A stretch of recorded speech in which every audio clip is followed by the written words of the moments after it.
arrêté là, en haut. Oui, ah oui, voilà. Donc, oui, le son de Cabral, donc, qui a été... Oui, j'ai dit vous savez, quelque part, il faut se dire des choses.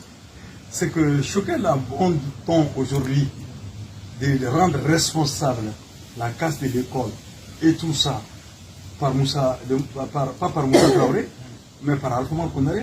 Il a bon temps de le faire aujourd'hui. Pourquoi?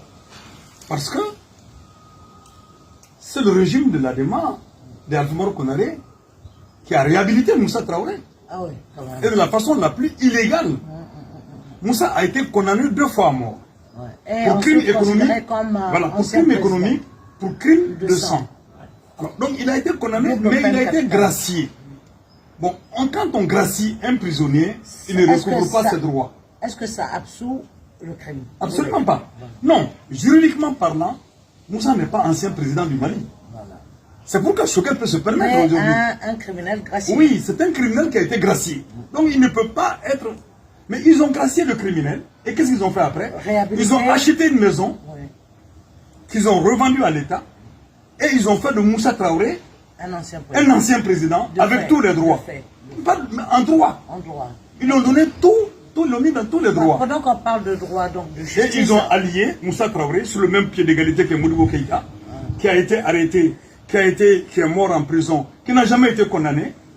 On a égalé Moussa Traoré à Amadou Touré, qui a été mise en accusation, mais jamais jugé parce que l'Assemblée nationale du Mali a refusé le procès contre ATT, ce qui est tout à fait légal.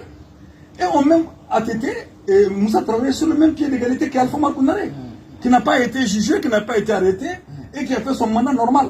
Donc on a évolué dans la confusion qui a été entretenue par les démocrates au pouvoir, ceux-là même qui ont liquidé les revendications populaires, qui ont mis Moussa Traoré dehors. Parce que Moussa Traoré, le régime de Moussa Traoré lui-même, Issou Traoré a dit tout sur le régime de Moussa Traoré. Il a tiré le rideau. Issou Traoré a démontré dans sa lettre de démission à Moussa Traoré que Moussa avait non seulement violé les consignes avec lesquelles ils ont fait le coup d'État contre Modibo Keïta. Il a dit que Moussa a marché sur les libertés démocratiques et fondamentales. Il a dit que les sociétés et entreprises publiques du Mali ont été liquidées par le régime de Moussa Traoré, donc par leur régime, contrairement à l'avis de la majorité du bureau exécutif central. Issou Traoré a écrit tout ça du vivant de Moussa Traoré jusqu'à l'arrestation de Moussa Traoré, parce que 10 ans après, Moussa Traoré a été arrêté quand Issou Traoré a dit tout ça. Moussa n'a jamais relevé ça. Donc si aujourd'hui Choguel se place gaillardement pour dire que le mouvement démocratique, je dois corriger chez lui en disant que ce n'est pas le mouvement démocratique qui a pris le pouvoir au Mali. Il y a un parti politique qui a été issu d'une composante du mouvement démocratique. Et l'ADEMA, qui est pour avoir simplement conservé la carapace ADEMA, qui sied bien à l'association ADEMA. C'est ce mouvement-là, ce parti-là qui s'est réclamé du mouvement démocratique, alors qu'il n'a incarné absolument rien du mouvement démocratique, sauf la personnalité et la présence dans ses rangs de personnalités fortes qui étaient des ténors, respectables du reste, de ce qu'on a appelé l'insurrection contre le régime de Moussa Traoré, qui est venu de partout pour soutenir les revendications scolaires de 1990 que nous avons incarnées en tant que d'ailleurs. C'est-à-dire que la falsification de l'histoire par ceux-là qui se plaignent aujourd'hui et par Choguel Kokala Maïga, c'est le bon ton dans la mesure où on a voulu que de la confusion. Tous ceux qui ont voulu sortir de la confusion ont été diabolisés, c'est-à-dire nous autres, diabolisés, arrêtés, etc., etc.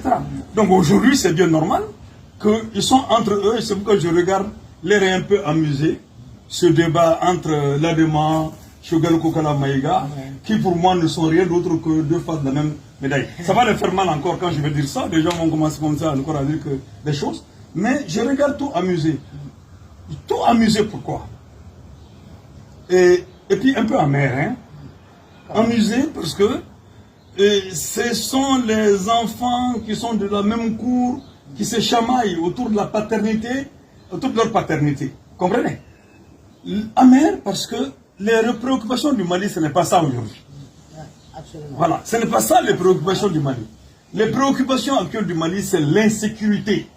Les gens sont en train d'être tués à longueur de journée. À propos de cela, donc nous allons faire un petit glissement vers une tuerie, d'ailleurs, dit comme... Ah, j'espère qu'on ne va pas m'arrêter d'avoir dit que Choguel Bobé a été tué. Oui. Parce que c'est vers là qu'on va glisser. Parce que Rasbat a estimé que Bobé a été tué. Oui. Et son procès a eu lieu. Qu'en est-il sorti et qu'est-ce que vous en pensez? Je me précipite tout de suite. J'ai appelé d'ailleurs le père de Rasbat, Mamadou Ali Batili. Je l'ai appelé aujourd'hui parce que j'ai suivi le procès pour le féliciter. Et j'en profite pour féliciter les militants des CDR qui sont vraiment mobilisés et dire que j'entrevois encore des lueurs d'espoir pour mon pays dans la mesure où on a eu affaire apparemment à des magistrats qui ne sont pas de la même trempe que, comment on appelle celui-là encore, le ministre actuel de la Justice, que j'ai eu le plaisir de rencontrer. Monsieur Bariko, un instant. Oui. Est-ce que vous êtes sur la même planète que moi? Parce que entre les arrestations qui n'ont jamais eu de procès, oui, où il y a eu des libérations, comment? Les libérations provisoires. Oui. Il n'y a eu que ça, oui. Jamais de procès abouti jusqu'au bout. Enfin, un procès où il y a acquittement, alors que on pourrait dire tout ça, pour Rasbat. Oui, mais justement, j'allais venir à ça. Et la dissolution en marche d'un parti politique, oui. Oui. Mais je ne comprends pas. Je peux espérer. On peut voir l'espoir.